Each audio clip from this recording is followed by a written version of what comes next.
नमस्कार, स्वागत है एक और नए वीडियो में। दोस्तों, कहते हैं शादीशुदा ज़िंदगी जितना कठिन होता है निभाने में, उतना ही सरल होता है शादी को तोड़ने में। जी हाँ, यह बात सच है।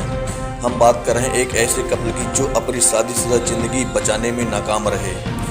उस शख्स का नाम है पवन सिंह और ज्योति सिंह। इनकी शादी को लगभग 5 साल हो गए हैं। इनकी शादीशुदा ज़िंदगी अच्छी चल रही थी। पवन और ज्योति में अच्छा प्यार भी था। अचानक किसकी नज़र लग गई, दोनों लोगों का तलाक की नौबत आ गई।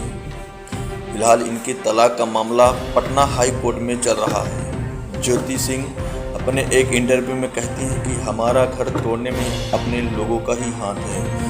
वह लोग जो नहीं चाहते कि पवन सिंह का घर बचे, वो जितने भी लोग हैं वो पवन सिंह को खुश देखना नहीं चाहते हैं।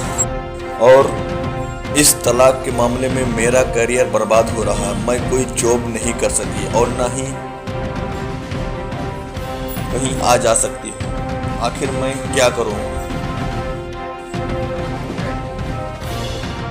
वहीं दूसरे लोग मस्त हैं अपनी ज़िंदगी में, उनका चल जाता है। मैं लड़की हूँ, मेरे ऊपर बहुत सारे सवाल उठते हैं। इस इंटरव्यू में पवन सिंह की पत्नी ज्योति सिंह अपनी शादीशुदा ज़िंदगी को बचाना चाहती हैं। दोस्तों, आपकी क्या राय है कमेंट में ज़रूर बताना। दोस्तों, आपको हमारा वीडियो कैसा लगा? अगर आप हमारे चैनल पर नए हो तो आप हमारे चैनल को सब्सक्राइब करें, लाइक करें, एक प्यारा सा कमेंट जरूर करें। धन्यवाद वीडियो देखने के लिए।